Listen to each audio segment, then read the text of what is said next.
everyone, Scott Hansen here from NFL Red Zone. I hope you're checking out 1 hour of 5-Yard Rush, one of the best podcasts on NFL football in the UK.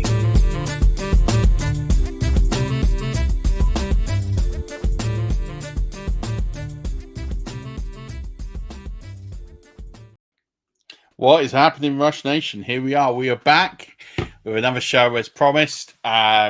Stocks couldn't make it, but don't worry. You won't have to hear my drawl for another hour as you already have had it this week with me on a solo. Instead, I brought someone who used to be part of the 5-Yard stable, but has moved on to bigger and better things. Joining me this week is a face that many of you will know. And if you don't, then I'm sure know that you're going to enjoy having him for the next hour with me. He is a Devy and Dynasty writer for InBetween Media. He is also repping tonight the Devy Wildcard hoodie because he's the co-host on that. He also does a lot of content in the BFFL. He's the owner, GM, manager, I don't know where you are, of the Whole Crimson. Not Whole, are you Whole Crimson? Yeah, Whole Crimson. Yeah, it's Whole. That's what I thought. And then I thought, hang on a minute. I know someone else in the Whole. Let's make sure I was right. Yeah. It's for Cartlich. How you doing, man? How you doing? Yeah, I'm really well, mate. Thanks for that introduction, man. It's lovely to be here. My first ever appearance on a 5-Yard Rush pod, even though I was like part of the team for a year. You kept me waiting. I'm buzzing to be here, mate. Like, and all that introduction has shown me is like I struggle to say no to anything.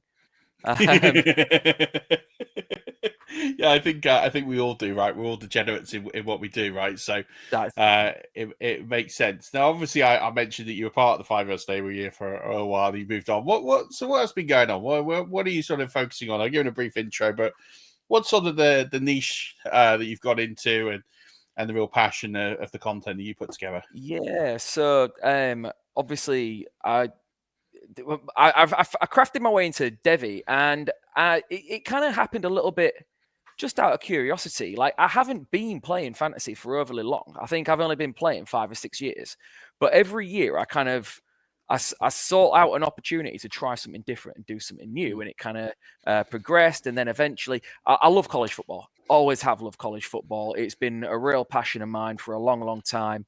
And then I kind of stumbled across Devy, and I was like, hang on a minute.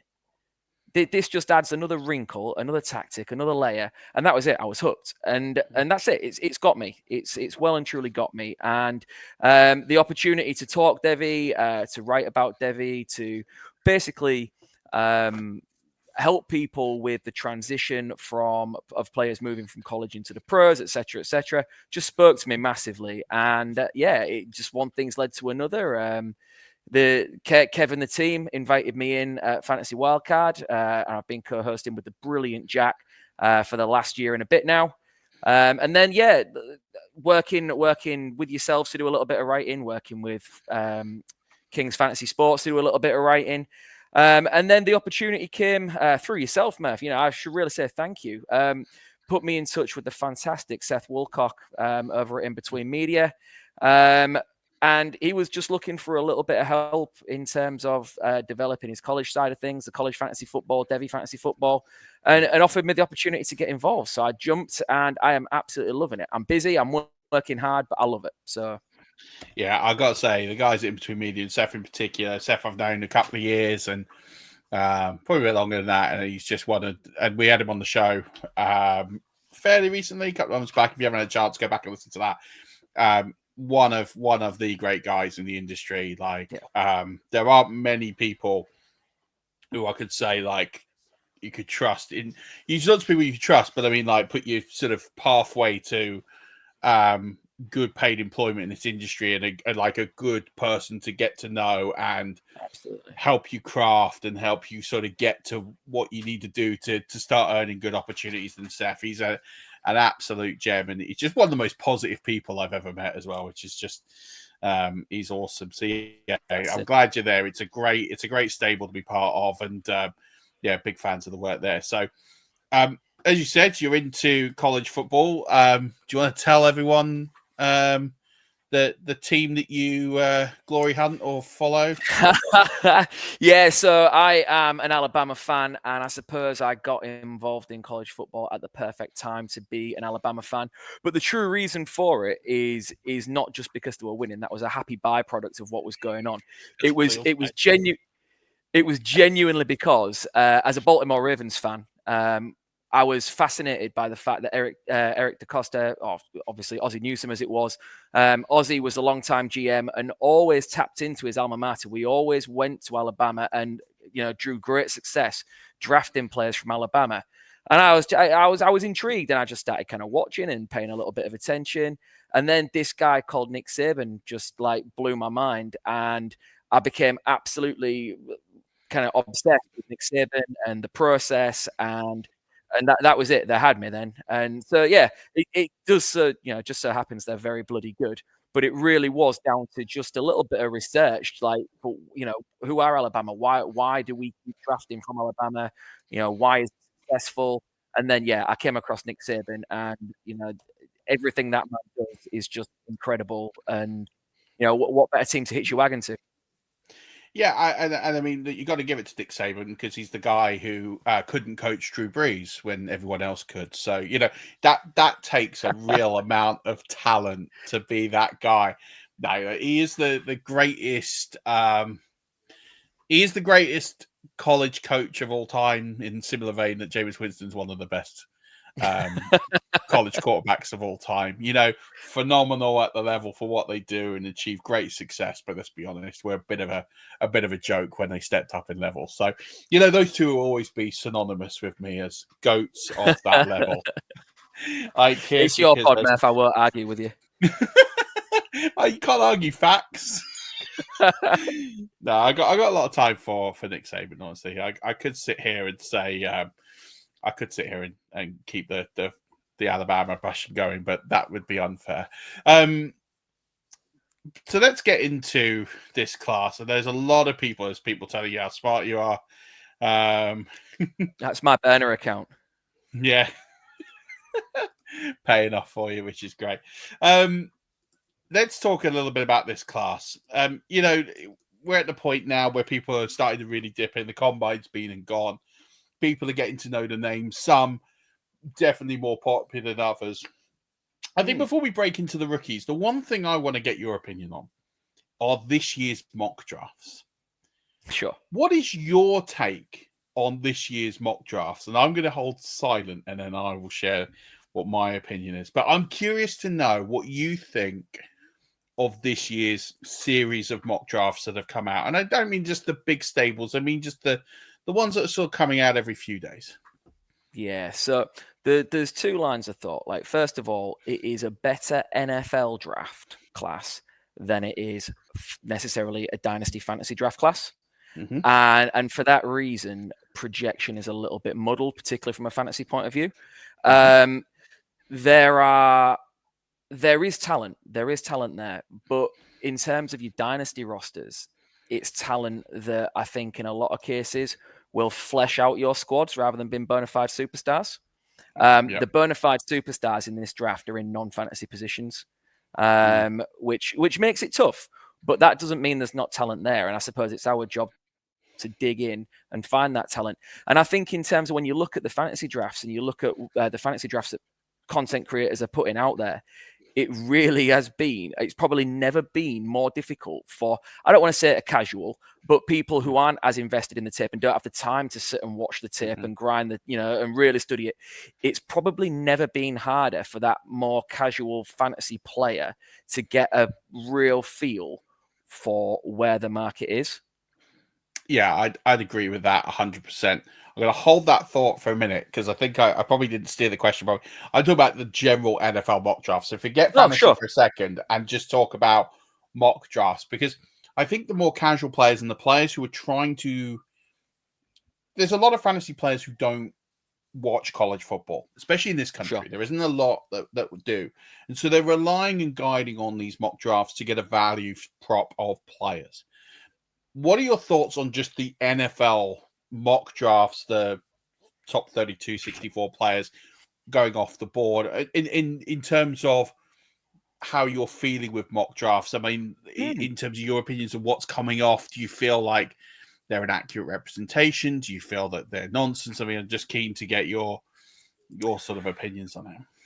I think again, like, it's a better NFL draft than it is for fantasy. And I if you go again by traditional positional value, I think some of the real blue chip players in this class don't play blue chip positions. I think it's a fantastic class for off-ball linebacker. So even though they might be very high on a top 100, they're not going to crack your top 32 in a mock. It's a fantastic defensive tackle class. I think there's 8 guys worthy of a first-round selection. So when you think that's a quarter of your first round potentially, if they were all going to go, all of a sudden value gets pushed down. You'll pick up good players in other spots. It's a good draft at corner, but again, I suppose the consent, the big thing is, where do the quarterbacks go? That's what we all want to know. You're going to see these quarterbacks mocked. In fact, I opened one this week where Charles Davis from NFL.com had quarterbacks go 1, 2, and 3. Now that really is a wild call based on the tape. He had Shedeur Sanders at 1, Ward at 2, and Jackson Dart at 3. Which, clickbait. We are in silly season, and I suppose again for the more casual watcher who's trying to form an opinion based on these things, look for resources you trust. Look for resources you trust and try and cut through the noise. If I was going to recommend anybody, I'd recommend Daniel Jeremiah every time. He's always ahead of the curve. His first mock always looks really out there, but when you go back and watch his mock 1.0 on draft night, there are things he sees before anybody else, and he's always a really good sounding board for your more casual fantasy player in terms of getting a value for where people are. Yeah, I tend to agree with that. I think for me, my view on this mock draft season is I want to be really careful in what I say here, but I feel it's a little lazy. I kind of feel like people haven't really looked at what the NFL is telling us about certain positions, the quarterback position being one, free agency additions and things like that, and looking at where they're willing to strengthen and pick up guys. And I feel like there's a lot of narratives that are getting passed to where it's automatic that Shedeur Sanders is not just the second QB off the board, which I think is far from automatic, that he's going to go in the top 3. And I guess it's this, I don't know if it's a bias, if this is how things are always done and that's how things are. And I just don't see a world where Shedeur Sanders goes in the top 10. I just don't. I don't forget the talent. I'm not even talking just talent. I'm talking about just need, positional need. I don't get it. I don't see it. If he gets past the Giants at 3, there is a real kind of thing of like, right, where does he go? Where does he go? If those first 3 teams don't pull the trigger, how far does he slide? Like you're looking at an Aaron Rodgers, Brady Quinn-esque kind of slide down the draft board. Oh, 100%. Because let's look at this as it stands today. Now, this could all change, and if the board changes, I'll reverse and retract what I said. The Titans are going to go Cam Ward. That seems like a lot, right? And I think we could pretty much write that in pen. The Browns, with everything they've ever done in the draft under this current GM and this head coach, they're going Carter. They or trade back.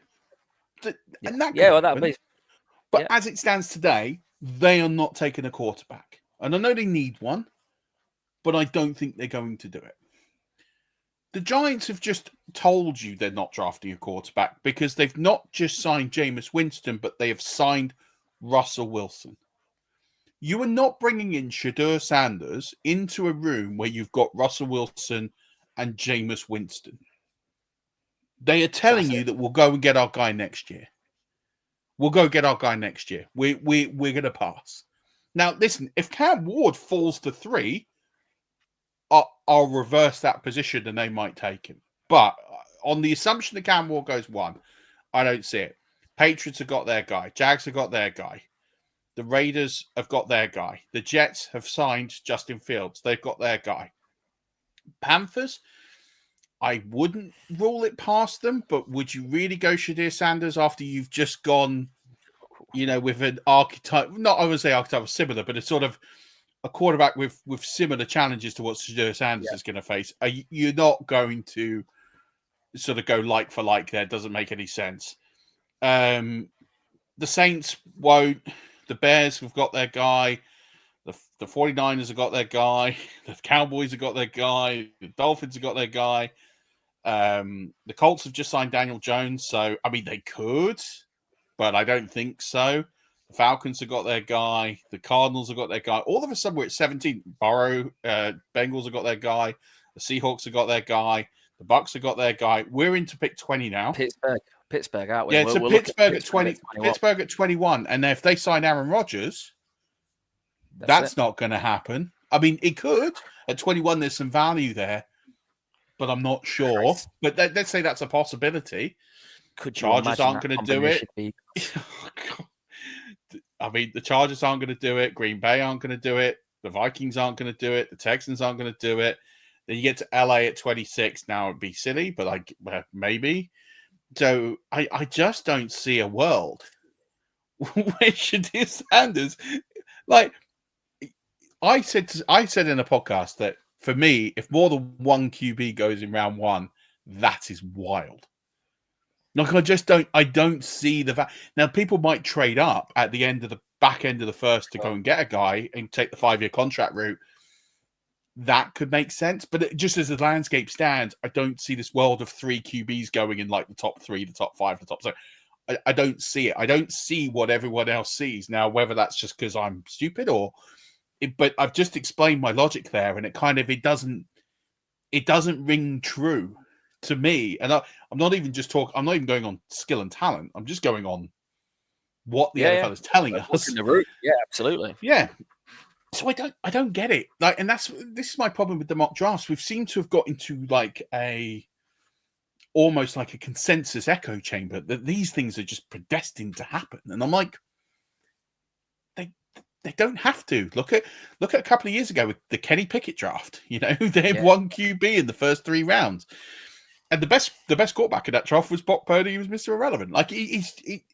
We can have drafts where there isn't a lot of quarterbacks going early. I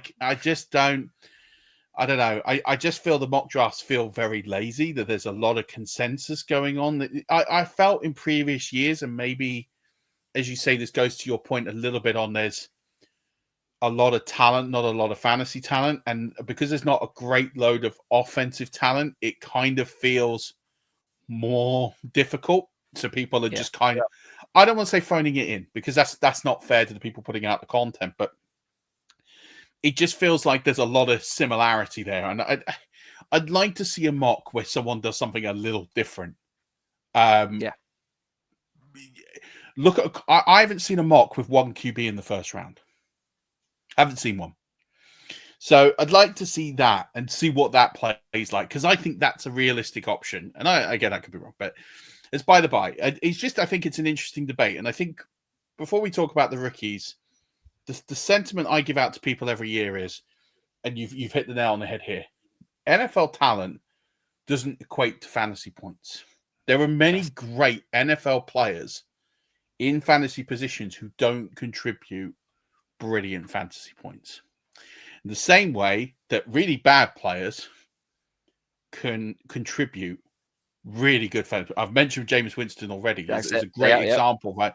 So there are players who are not great picks from a real life perspective, but if they get the opportunity, they can put up reasonable fantasy points, and that doesn't make them great players. This is the thing that eats me with Justin Fields. The fantasy community thinks Justin Fields is a great quarterback. I think he's a below average quarterback. I think but it's because he runs. It's like, great, he can run with the ball. He's a poor man's Lamar Jackson, because he can't throw the ball. His completion percentage is under 60% for his career. Maybe gone slightly over with what he did in the Steelers.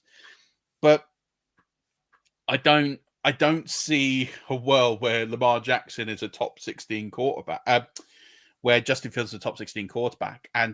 But the fantasy community will rate him highly because he's on their teams on Sunday and he scores some points. And I think you have to, when you're thinking about the talent that's being evaluated, don't think about, oh, well, they've gone this high in the draft, therefore I need to take them. Think a little bit outside the box. But that's why we're here, Phil, right? We're going to break through some of these. We're going to talk about them. Let's talk about this QB class, because sure, I don't think there's a lot of debate in this class that it's not a great class. I think we recognize that last year's class was as good as it's going to be for a while. We've had a couple of these classes where there's been these 4 or 5 first round, top of second round QB classes. And we know this is not it, as we kind of have alluded to already. What's your feeling on, is there for you an elite fantasy quarterback in this group? No, but there is one with a skill set that could potentially translate into him being an elite QB further down the line if he puts everything together, and that's Cam Ward. Okay. Cam Ward's skill set lends itself to scoring fantasy points, and he's got immense arm talent. He can drive it with velocity and touch where necessary. Quick trigger, good mechanics. Poise in the pocket. In fact, one of the criticisms is he often looks too casual in the pocket as he just strolls around looking for shots to take. Pre-snap intelligence. He's good out of structure. He's got that kind of that modern Mahomes type scramble that everyone wants the quarterback to have to just be able to extend plays enough. And he's got that arm arrogance, I call it, where he's willing to take a chance. And as a dynasty owner, you would better be willing to take the rough with the smooth. If you play in a league where high turnover penalties cost you points, might want to be patient. But I think he has the potential to develop into a top-end NFL quarterback with the skill set. If he's coached right and that talent is directed and fostered and grown the right way, in a similar way, if you look, and I'm not saying for a moment he's going to be Lamar Jackson. That's a really audacious claim. But if you look at the player Lamar was when he came into the league and the player he is now, it's a very, very different type of quarterback. And I do feel like Cam Ward has got a natural skill set with some talents that can't be taught. If they can just kind of hone in some of the erratic and really kind of focus and channel him, you could have a very high-end, potentially elite fantasy quarterback. But right now, I mean, in short, the answer is no, but one with the potential. Yeah, I'm probably not as high on Cam Ward as that. I think if we were talking about Cam Ward coming in last year's class, he's a second-round quarterback. I don't think he gets talked about in the group of those that got drafted last year. I just don't think he's there. I take your point. I think he could improve. I look at where he's going to land, i.e. Tennessee, and I think, is there a pathway to him getting elite talent around him in the next 5 years? Now, listen, they could draft really well over the next couple of years and they might get somewhere, but I don't have faith in Brian Callahan. I don't have faith in the organization he's going to develop him.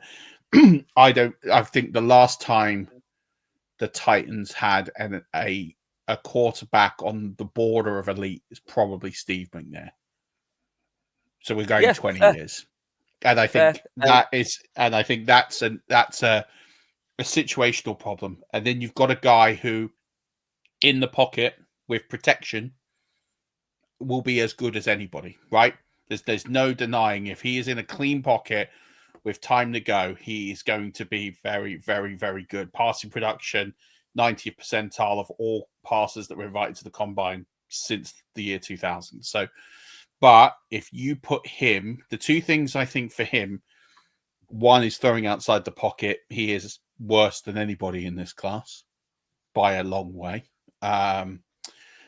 If you look at it, that he 7.5% turnover worthy play rate when pressured is high, 54% on target throws when throwing outside the pocket. That's the lowest of anyone in this class. 5.8% interception rate is really bad. 2.93 time to throw. He's not going to get that in the NFL. Yeah, there's a lot of things. And he's got this hero complex. He reminds me of Jameis, that he will try and win games on his own, which when it comes off is superb. I think he's going to be brilliant to watch. I think if you're talking about entertainment value for me, the Titans are now going to have a watchable QB. I think if you're a Titans fan, you should be excited because he will make mistakes, but he will be a red zone highlight reel on his own. He will make a lot of plays. I don't see a world in fantasy where, unless there's injuries to players in the top 10, that he cracks the top 10 in the next few years. So I think in a super flex, he's kind of the positional value to take him reasonably high almost makes sense because the rest of this class isn't going to get anywhere near it. And so if you're sitting in the middle of the first round, there is some merit to taking him. Do I think he's an automatic pick in a super flex draft in the first 3 picks? No. I think there's 3 guys, maybe 4 I would have over him in a super flex draft. But I think over that, there's a case to take him. But I think for me, he's the only quarterback that gets into the first round of a super flex draft. Yeah, he's the ideal player. You know, if you're in a league that's been running a few years, there is somebody who is very quarterback needy. Yeah. And if you are sat at the 103, you want to be knocking on doors because and saying to these managers, you want to be targeting those managers and saying, come and get your quarterback. I would say that he could be the only quarterback that starts day one in this draft, and I think he will be. I think he's the only quarterback ready to go day one. Yeah, I agree. So I think you could take that knowledge, and I think you could, as you say, if you're the 103, you should be shopping that pick, and really say with the 102, if you get a king's ransom at the 102. You know, I think if you're in those spots, you should sell for the king's ransom because there is someone that will pay you a lot of money, a lot of picks and players to get him. So that's it. Yeah, I think that's a good spot. Are there any other starters? Now, obviously, we don't know where they're landing, but for you, let's extrapolate out 2 years, 25, 26. Do you think there are any other starters in this class that could start in a league? I don't think there is any other quarterback other than Cam Ward who will potentially get a second contract as an NFL starter in 5 years' time. I think the rest of the group project as potential high-end backups. Listen, I have a real soft spot as a collegiate player for Jackson Dart. Jackson Dart was my QB that won me my first ever college fantasy league. And I want to believe that that's going to translate to the next level. But one of the things that people don't look at enough in Dynasty is the scheme and the offensive kind of playbook that a college has installed and the QB has implemented. And there is a real concern that despite Jackson Dart's physical traits, he ran a run and gun kind of spread offense under Lane Kiffin at Ole Miss, where he never really had to look past his first or second read. And there is not going to be a QB in this draft process where what happens behind the scenes and on the board matters more, because he needs to show that he can understand things to have even a shot. But right now, Charles Davis is mocking him number 3 overall. You know, we've drank the Kool-Aid. We are going absolutely wild for it, and I want to believe in him because I'll forever have that affinity that he won me my first college fantasy title. But I would also bloody love it if he ended up at the Steelers at 21, because I'm not convinced he's ready. Yeah, I don't have a lot of faith in Jackson Dart. I think there's a player in there that's got some things to overcome. And in a super flex, if he gets opportunities, you could sit there and say that there's an appeal there. But yeah, I don't see, as you say, I think there's so many things with Jackson Dart that I'm concerned about. I watched him against the Gators with their college playoff season on the line, and he just wilted. Very much as a system quarterback by the purest of definitions. There are very few teams that will suit his style of play. And that's going to be a big, big problem. Say we should do Sanders, right? I've got the same the same. And I think it's funny because people have identified that on Dart. People have not identified that on Sanders. People think that Sanders can go and walk into 32 teams. I think he can play for 4 because he's effectively a West Coast offense quarterback. And those 4 teams have quarterbacks. So I can't see a team that doesn't play a West Coast offense benefiting from having Shedeur Sanders. And again, these goes back to the thing. I actually have a name of a player who, if things break right, could be a starter in fantasy, but there would need to be there'd have to be some luck. And I think on top of that, there would need to be a situation where he does some significant development, and that is Jalen Milroe. Now, I'm going to park the NFL assessment side of me over here because I don't think Jalen Milroe should ever start in the NFL. I don't think he's good enough. I don't think he's got the ability to be a consistent starter in this league. So I'm going to put that over here. But then I said the same about Justin Fields. And I just feel like Jalen Milroe is the sort of player with the sort of tape, with that rushing ability that someone is just going to go, I'll have a bit of it. I'll take the risk, and I'll take him at the top of the second round, and let's see what we can do. They'll get in a situation where the veteran quarterback won't work well, and then all of a sudden he gets games. All of a sudden he wins a couple of games with his legs, and then we're away at the races. And I just think with what he does with the legs, pure definition of a Konami code quarterback, if it breaks for him to start in this league for a couple of years, then, and I think because of that rushing ability, and people want that, but it's not that common, he will get more opportunities than he will probably deserve. And so that for me is the only other sort of starter that I think taking him is a risk, because you could get 0 on your investment. But if it breaks right and he goes to it, if some team, and I'm just looking at the board, top of the second round. Oh, let's find a decent. I'm just looking at the board. Right. I'm just trying to find I'm trying to pull up mock draftable. It's just taking a bit of time. So right. While you have a look, I was going to say, as an Alabama fan, Jalen Milroe has put me through it the last couple of years. Oh yeah. In term, just to give people the idea, like you're talking about a guy who might enter the league as a rushing player only, and as a rushing quarterback, second only to Lamar Jackson.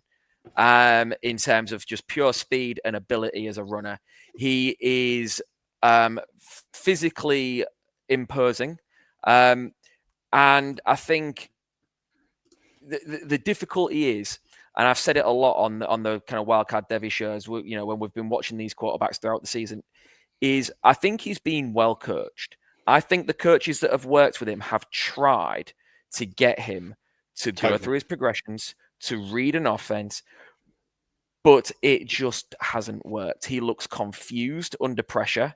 He doesn't recognize blitzes at all. He is late to utilize his superpower. I've described his rushing ability as a superpower. And if you want to see what that looks like at its best, go watch him absolutely destroy LSU last year. Yeah. But he's reluctant to do it. He's reluctant to take off. He wants to do all the right things. Yet it's like watching your legs do one thing and your brain do something completely different. It is maddeningly frustrating, and I really wanted him. One as an Alabama fan, but two because he is a stand-up chap. Like the people at Alabama absolutely raved about him in terms of his leadership, his work ethic, all the behind-the-scenes intangibles. I really wanted him to take those steps this year, and he didn't. And all it's done is those maddening inconsistencies have kind of left him as nothing more than a really high upside raw development kind of project. Now, for fantasy, you're right. In the second round, like if you've been in a league 4 or 5 years, go back and look at your second round draft picks over the last 5 years and look at how many. In fact, just go into Sleeper if you play on Sleeper, open up your fantasy league's previous seasons and go back and look at the names in the second round of those drafts. And it is a smorgasbord of absolute garbage. And when you consider, when you look at it, it's probably like 1 in 5 that actually hits and makes an impact on a fantasy roster. It's less than 7%. It's less than 7% of second round picks hit. So I always have a general rule that after you're picking after the 20th pick overall. So if you're in the 10-team league, that's the 210. If it's the 12-team league, it's the 208. That's my line of demarcation of everyone else is literally a dart throw. Yep. So go for the highest of upsides. Exactly. And that's where Milrose's sweet spot is. Yeah, I've just been pulling up the draft order. It took a while. So I'm looking at these 2 teams here for me that I think are really interesting, that if they do it and if they pull the trigger on Jalen Milroe, his fantasy stock automatically becomes a first round pick. And they're Cleveland and New Orleans. Because Cleveland, he's fighting Kenny Pickett for a job. That could go his way. And he might not get there straight away. I don't think Pickett lasts the season as a starter. Deshaun Watson, that's clearly a no-go area. There's an opportunity there where he competes quite early. The other is New Orleans. You know that Derek Carr is on a clock. He could play lights out. They can't afford him next year. He is gone. He could he could win the MVP, and he's probably still gone, barring some miracle. And that's not going to happen. So for me, if he lands in that range of those 2 teams, I look at it and think, wow, you really could be off to the races with him in terms of his value. Yeah. And I think he will shoot up boards. So it'll be interesting there. That's why there's an interest for me. I actually have him in my rankings as my QB2 for fantasy, not real life. So yeah, I am very much there on him. Let's just talk about, is there anyone at this position that you think are some sleepers? You mentioned Jackson Dart. Is there anyone here that is a potential sleeper here that you think if things break right, it could all go quite well for him, or not really? Like I said, I think you've got a lot of career backups. But if there was one, if you want to take the kind of, like, if you look at someone that entered the league with like literally zero hype, I think he was 6th round potentially. But you look at what Tyler Bagent's done with the Bears. I could see Tyler Shaw getting a similar type of making a similar type of career for himself. He's coming in. He's such a weird prospect, man. I think he's played 7 years of college football. Just with COVID eligibility, redshirt injury seasons. But he has got, I think he's going to be, and again, teams will be really, really wary of the whole Brandon Weeden thing and how that worked. But he's got, like, just on pure arm talent, like when you look at the way the ball kind of moves and his mechanics, it's the best in the class. It's the best by a long, long way. But his age, the kind of level, like he only spent that kind of final season at Louisville. The long-term projection there is limited, but I think he's got the potential to be a very, very good backup, a really good spot starter if your starter goes down with injury. But would you want him clogging up a spot on your roster long-term? Probably not.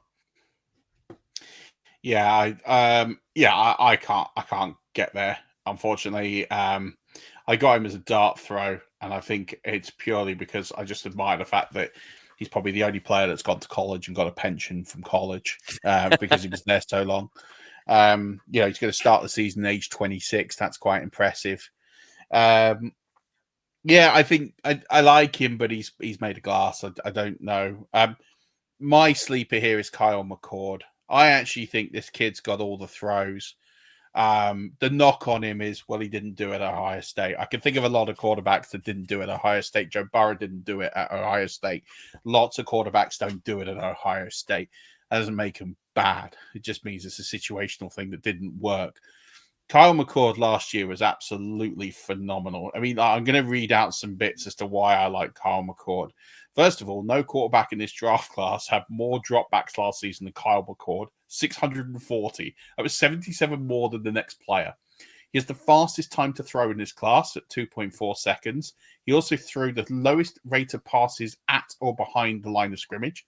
So just 12.5% were sort of screens and dump passes, which is impressive. Right. You add to that, he played for Syracuse and he was leading the country in so many statistics last year. And he's a pure drop back passer. He's not great with his legs, but do you know what? This kid's got everything. He's got the attitude, the swagger. There's something about him that it's almost like the Brock Purdy effect. He walks into a situation, and I think for me, if I could literally pick up Kyle McCord and put him anywhere, it would be LA. Under Sean McVay. Let him sit under Stafford for a year. Let him learn, get the McVay culture, and you hand him the reins in a year, 18 months' time. My word.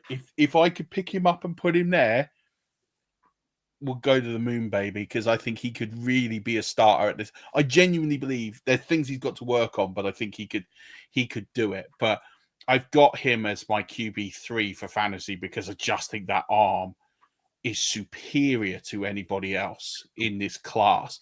I have a bit of a soft spot for Will Howard. I think he needs some things to go his way. Landing, yeah, he's another one. If he went to LA, I'd become a lot more invested and interested in him. But I got him at 5. I do have Dart at 4. I do think he's just a little bit more down the road. Sanders, controversial take. Cesar Sanders is my QB6 in this draft for fantasy. I don't see a ceiling. I just don't see a ceiling. The guy's going to throw for 250 yards and a game, get a few yards on the ground, and he's going to get minimal touchdowns.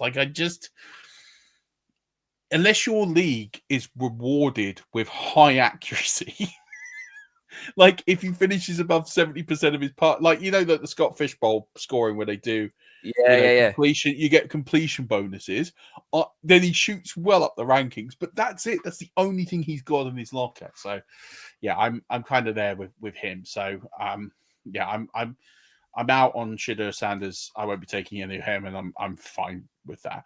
Let's move to RBs. It's a little bit more exciting. I would say this is probably the best RB class I've seen in the last decade. Yeah, close to that. I would say it's the Christian McCaffrey class. This is Christian McCaffrey, Leonard Fournette class. 17 maybe, yeah. So to 8 years, and this one could come out better. Without doubt. How many elite running backs would you say are in this class? There's a good debate here as to the number. Yeah, so I'm gonna hold you to the definition of elite, because if you want truly elite that transcends draft classes. So I'm going potential elite, as in right, cool. So I would say, for example, players who could get to that level, but things would break right. I don't believe that a college player walks in and is elite as much as everyone wanted to anoint Bijan Robinson as that. I mean, he is not transcended to that. No, that level. And we're talking about we talked about last year and everything that's happened. With the Giants and then moving to Philly, and we look at we looked at what happened there, and it took time. You have to be on the right team for things to happen for you. So I think for me, the opportunity to be great at elite, but it won't be there straight away, potentially. So like Saquon was a player who was a rookie of the year, had a good season, a couple of bad years, bit up and down, but then he goes to a good team and lights it up. So potential elite, but not saying he's going to walk in day one and be elite. Yeah, cool. I think you've got a clear cutoff after 6. All Wow, right, you and got then I high, think, okay. there's where the clear teardrop is. But I think there's also a sub tier within those 6. Yeah, okay.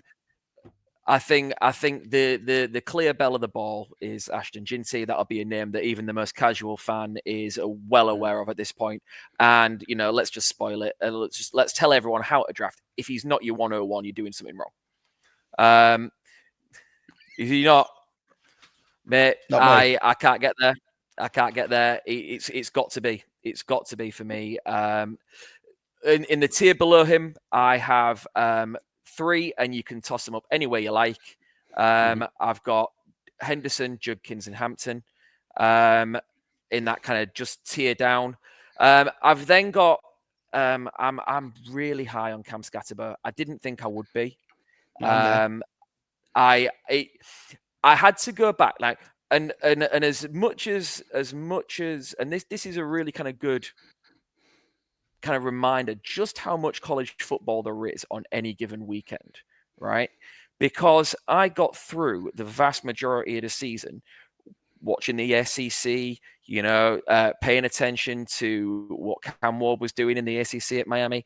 I didn't spend a great deal of time watching the Big 12 because there is just that much to consume.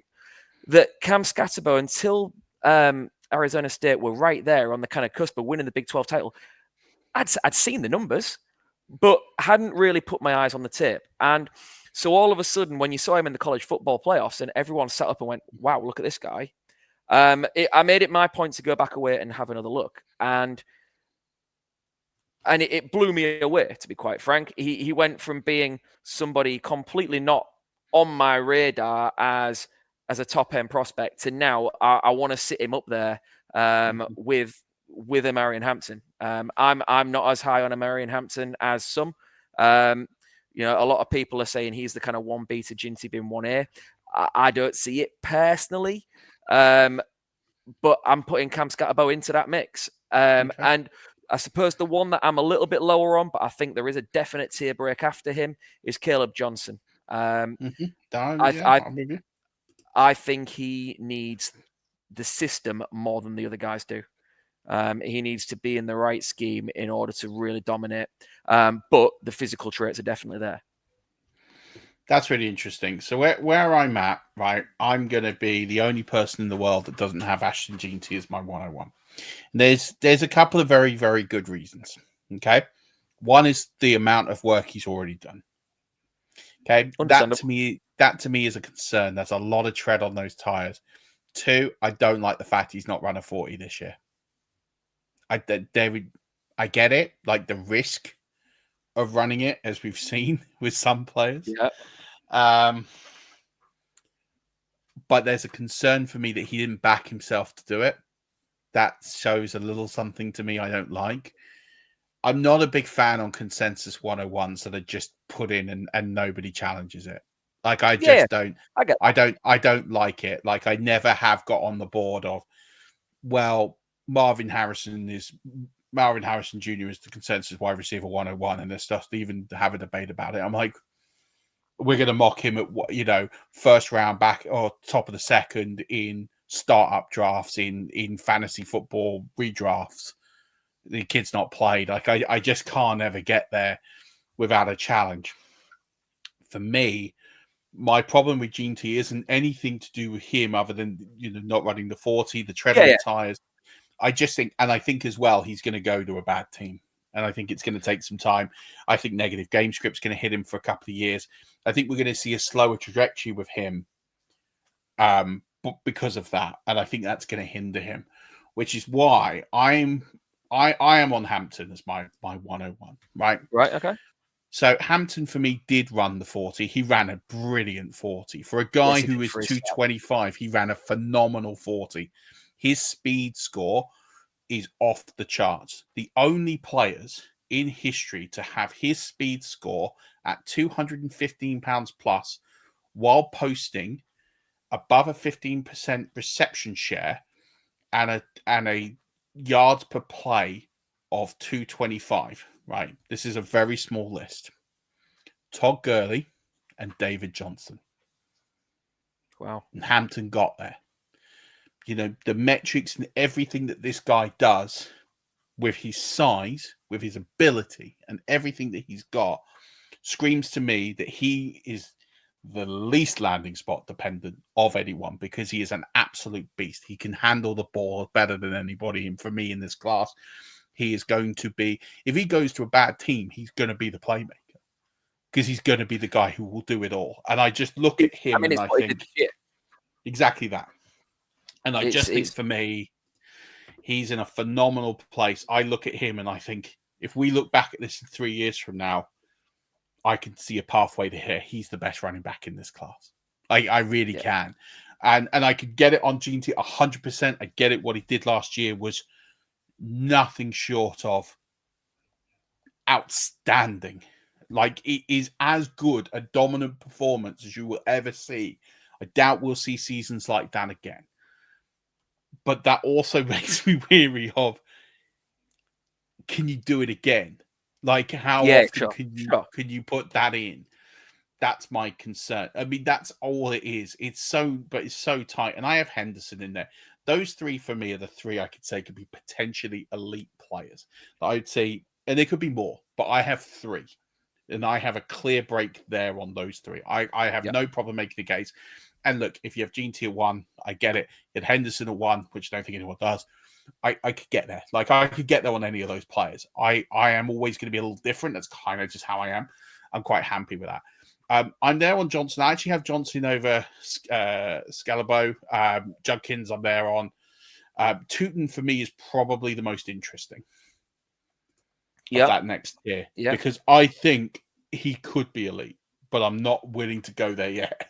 But there's just so much about him I absolutely love that I think, And Devin Neal, I think, could get there. I think for me, those guys, those 8, but that group of 5 of Judkins, Johnson, Scatterbo, Tootin, and Neal are really interesting to me. That I think that they really are going to be starters at this level.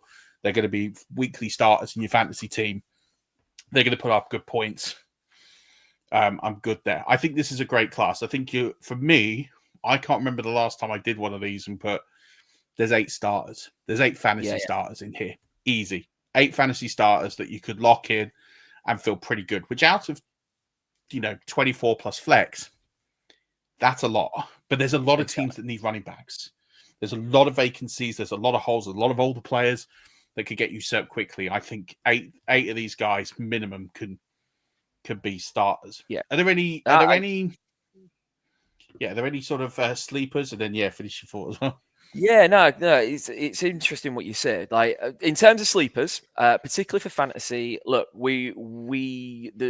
the majority of leagues are trending towards PPR. You want backs with a track record of catching passes.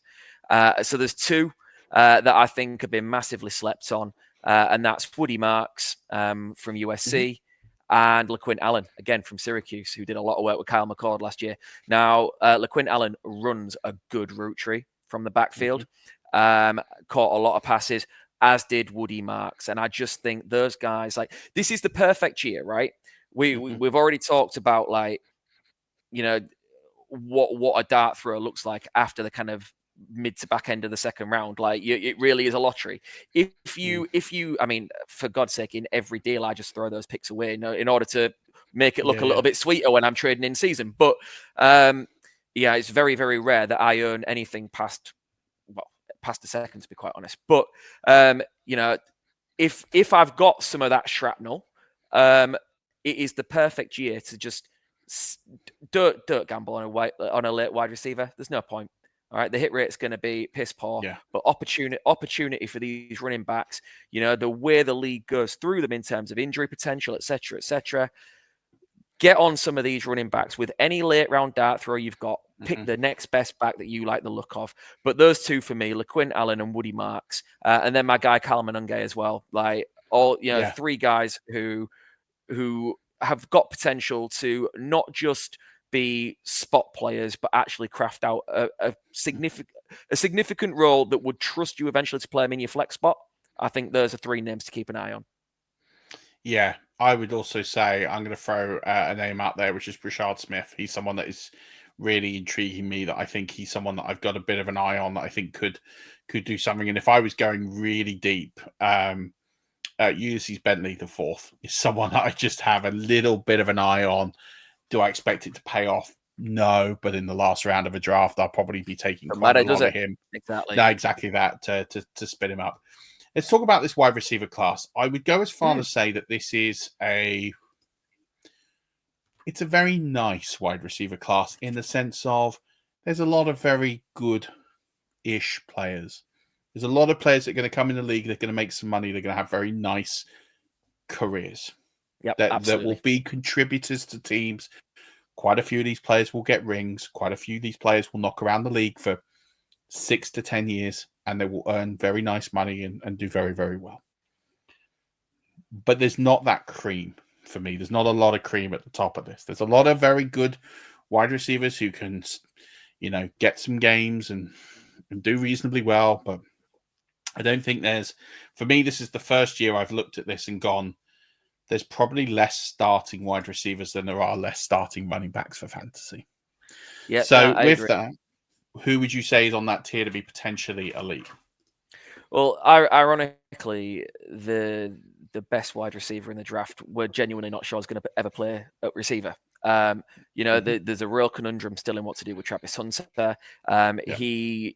Until we see how he's announced on draft night and where he ends up, I don't think you can safely rely on any ADP in fantasy drafts because that will flip things massively. I agree. And until we know that, we can talk about him all day long. Phenomenal hands, phenomenal route running and intelligence, potential to be all pro playing both ways. Like we've not seen that since Charles Woodson.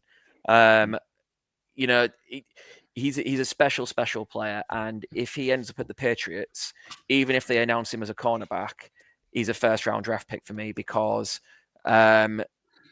he's going to walk in there, and even if they announce him as a corner, he is going to be streets the best receiver on their books.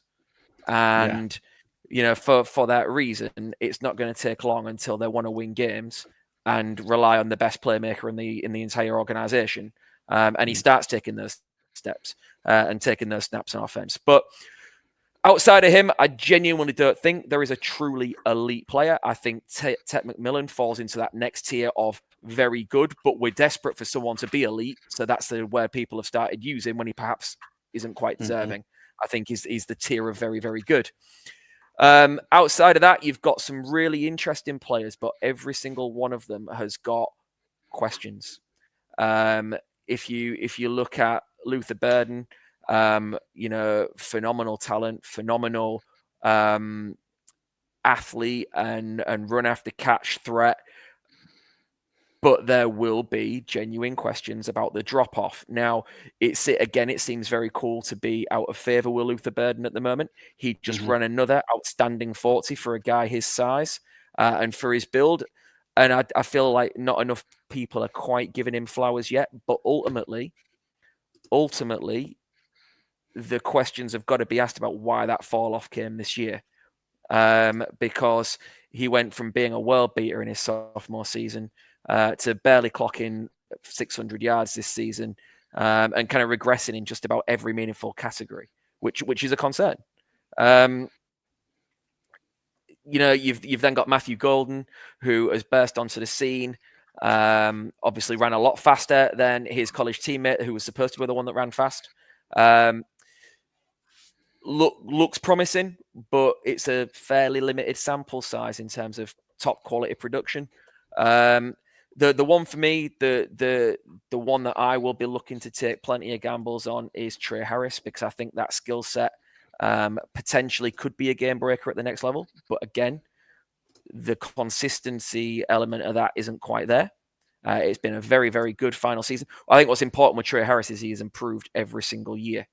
And then the one that just gets slept on it is Emeka Egbuka. Like I don't think Emeka Egbuka is going to ever trouble a wide receiver one season in terms of being a top 12 finisher. However, I think you could get a career from him as a high-end wide receiver two.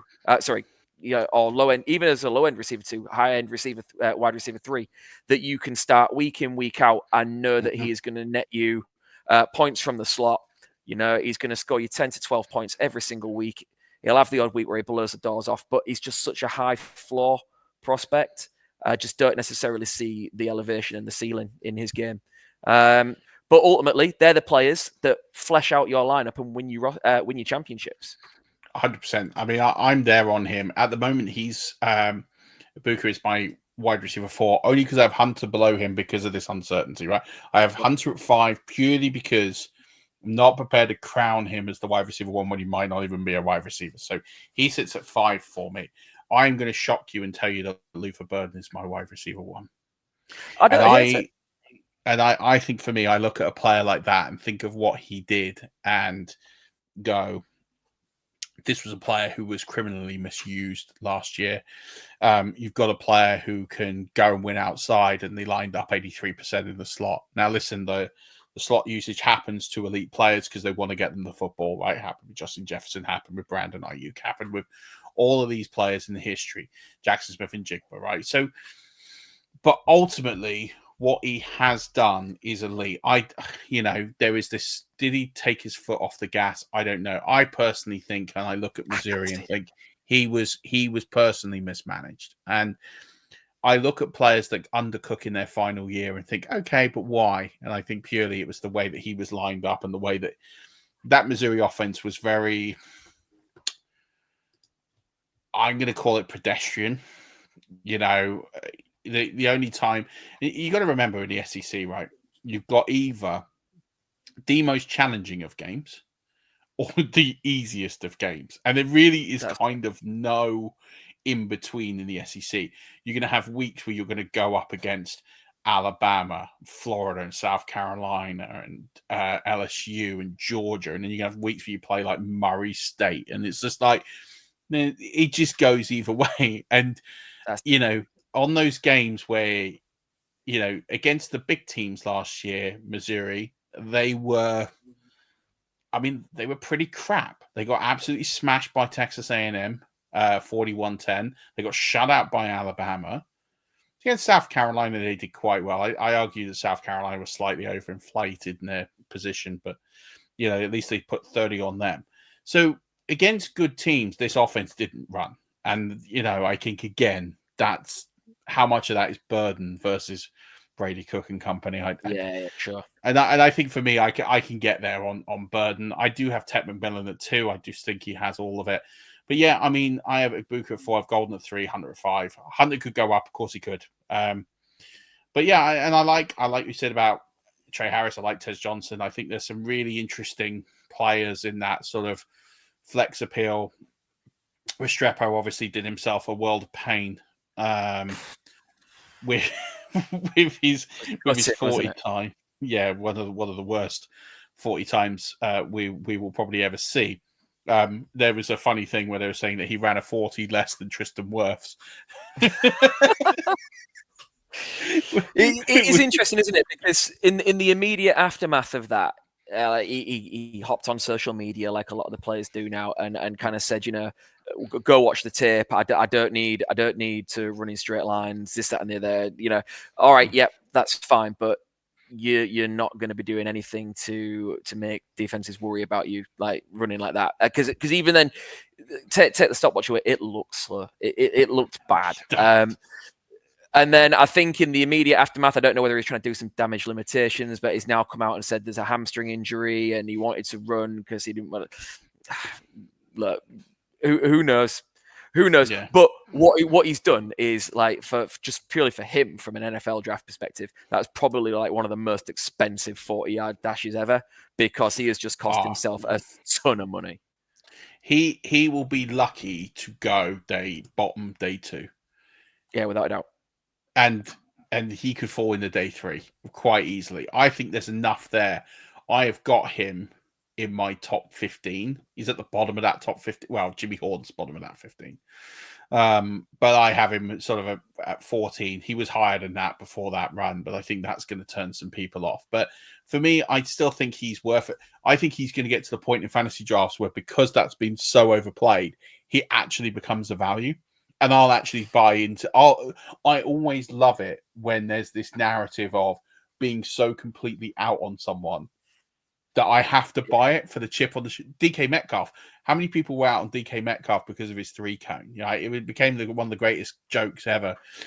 Same with Jamar Chase. He can't catch the ball because he's not used to not having lines on the ball. Right. Do you know what I mean? I think sometimes this hyperbole of something that just comes out just steers people in one direction. And I'm just a contrarian player. If everyone's going one way, I'm going to buy the other side. Because what's the worst that happens? I spend a 3rd, 4th round pick on him and he flops. Okay, fine. I'll get over that. Yeah. But if he ends up getting anywhere to where he would have been had he not run a 482, then I'm like, yeah, do you know what? I'm in. Like, I just think go the other way on him. I think there's some value there. So there's some interesting players, but I think there's a lot of good players, no, not great players. And I think that, what I do like about this, there isn't that consensus at the top of the class. I love the fact that people are going in different directions. I actually think when I look at the wide receivers here, I think it's the most interesting because people don't have a set opinion. And it's really great to see that there's a lot of debate on the Burdens, the McMillans, the Goldens, the Hunters, the Isaiah Bonds. You can make a case for about 6 guys being number 1. And I love that. That says to me that there's a lot of interest here. And actually your skill is going to get you there, which is cool. Let's lastly, because we're running out of time, quickly catch up on tight ends. Do you have any in this class that you think could potentially be elite, and then how many would you say would go on to be starters? I think you've got 2 names that have dominated the headlines in Colston Loveland and Tyler Warren. They win in very, very different ways. I've seen one compared to Kelsey and the other compared to Gronk in terms of how they win. And that kind of school of 2 different types of tight end, but both have been very productive. Both offer. I mean, I just cannot. The one thing I will say for the mock drafts is I can't see anything other than Colston Loveland ending up with Jim Harbaugh. It just makes so much sense.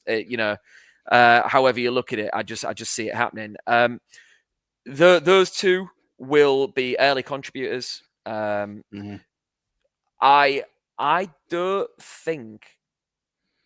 don't think I'm as high on Tyler Warren as everyone else. Some of the things he did last year were remarkable.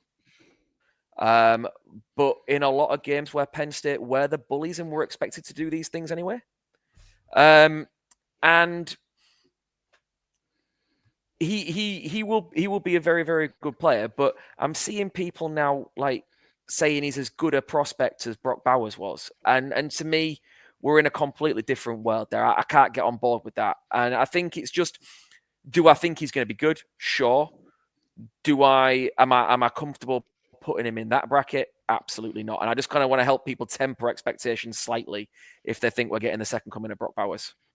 No, I do agree with that, but I absolutely love Tyler Warren. I was on Tyler Warren quite a long time. I think when we started talking about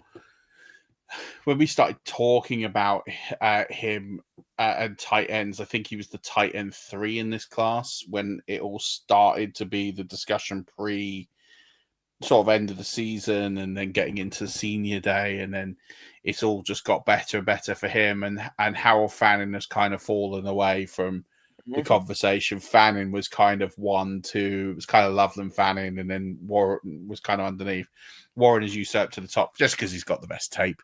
Guy did everything. He ran in touchdowns, he caught a touchdown, he threw a touchdown, like he did everything right. All in the same game. Yeah, on the same game, phenomenal. Like, it's just, it doesn't get better than that for me. So, fun guy to watch, and I think people have fallen in love with the tape maybe more than the attributes. I'm there on Tyler Warren for me, but I was there, I think, a long time before. I do like Loveland, though. I get your point.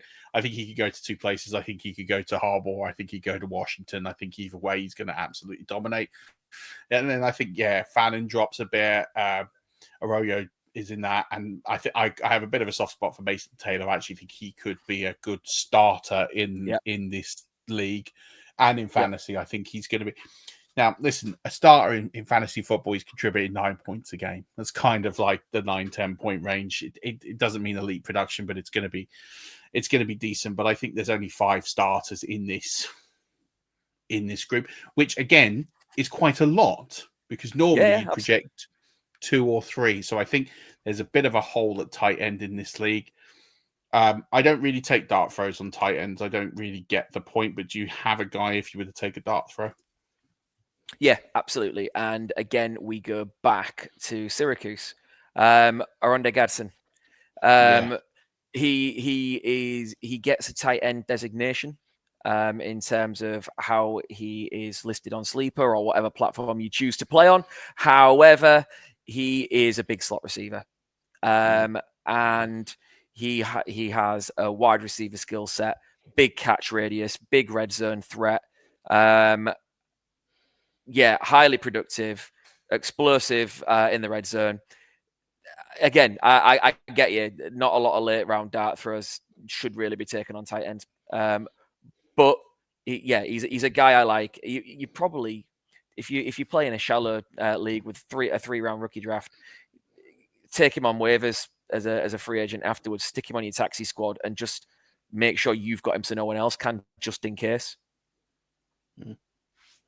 No, I agree. I think there's some interesting ones. Terrence Ferguson, Gunnar Helm. You think maybe, but yeah, I don't think there's much here. If I had to go, there isn't. Yeah, there just isn't enough here that you can kind of reach for. I think it's going to be interesting, but there is a world where you can do quite well if you don't need quarterbacks and get yourself one of those top 3 running backs and get yourself one of those tight ends, and I think you could be in a really good spot to start. But I think really I'm looking at this. So on my list, I've got what I'd call weekly starters. 8, 10, 17, 18, 19, 20. I've got 22, and that's probably a bit high because of the tight ends. So again, that line of demarcation, 20 players. It's back end of the second. But I only have what I call 7 elite players. So for me, once you get past I'm going to put Cam Ward not as elite, but obviously quarterbacks carry more. So I think after the 108, this draft is tick over. There's some players that you'll pick up and they'll contribute, but it's a tick over draft. And I think once you get past the 208, then I think you're kind of done. I think you're just picking up pieces in this draft. So take the throws, go deep, start taking shots from the 210 onwards or 208 onwards and just start picking them up and go from there. Because for me, 7 plus Cam Ward, there's 8 players I think are worthy of a first round pick in fantasy. And then I think everything else is a wild card. I think it's just shoot your shot and go forward. And I think if you're sitting there in the back end, you've won a ring, you've got a championship, trade the capital, get out, put it in the 2026 picks. It's a deeper class at this stage, I think. If you've got a title-winning roster, I don't think there's enough players in this draft other than maybe the running backs that are going to contribute elite performance. So your roster should be good to compete again. So if you're in the back end of rounds, I'd trade out, get your 2026 collateral, let people pay the first round premium on a second round in most years player would be my sort of advice. Any other sort of top tips for you that you'd give to people before we let you get out of here? Yeah, there's 2 schools of thought. Like, again, and I suppose it depends on how aggressive you are as a player. But if I'm at the back end, I would rather, if I've got a spot, if I've got a player that I want, this is a class where I'm willing to throw in to go up and get them. But if I'm comfortable with the player and if it's someone I want, because I'm not worried about losing anything further down the board. I want to go, I'm in a league at the moment where I earn 3 second-round picks, and I will give all 3 for just to get into the back end of the first and take the one that slips. Take the one of the receivers I'm comfortable with that inevitably slips, because I'm not bothered about taking the shots at the second. I'd rather trade up and get someone I'm more comfortable with. Yeah, I agree. I think if you're hoarding a lot of second round picks, then trade it in. Or if you can't, or you don't like anyone enough, then trade back, go get Jalen Milroe, and then punt the rest into next year. Yeah. And do it that way. Or get some players now that are going to improve you, because you can get some really good veterans cheap. This is it. So if you're not liking, for me, I think once you're getting into the ranges of, Tutton's off the board, Bond's off the board, Scalbo's off the board, you're like, do you know what? I'm probably I'll cash out of this draft. I'll keep my late picks as throws, stick them on a taxi squad, see what happens. Let me go get some veterans. Hey, does anyone want this pick? I'll take, I'll take a solid veteran. I did it this week. I got rid of the 212 and picked up Jacoby Myers. Perfect. And I'll do that every single time. Oh, good, yeah. That's a phenomenal trade. Even if they go and get wide receiver, it's a phenomenal trade. So amazing. Phil, this has been a delight. Thank you so much for joining me. I've had a great laugh. We'll get you back on to break this down once it's all drafted out for sure. But tell everyone where they can find you, where they can interact with you, find your work and everything else. Brilliant. So I suppose the best place to find me is on X at PoshPlayersFF. Check out any written content for InBetween Media. Go see Seth and the team. They're putting brilliant stuff out there all the time. Hopefully, in the not too distant future, there will be a Devy and college football podcast coming from InBetween Media as well. And then, of course, the Fantasy Wildcard Devy with me and Jack every second Thursday. Come and check us out for some Devy goodness. Make sure you do that. Follow the content. Follow the man. He's dropped a lot of knowledge here. We've all got a little bit smarter from listening to Phil here for the last hour and a quarter. So, buddy, thank you so much for coming on.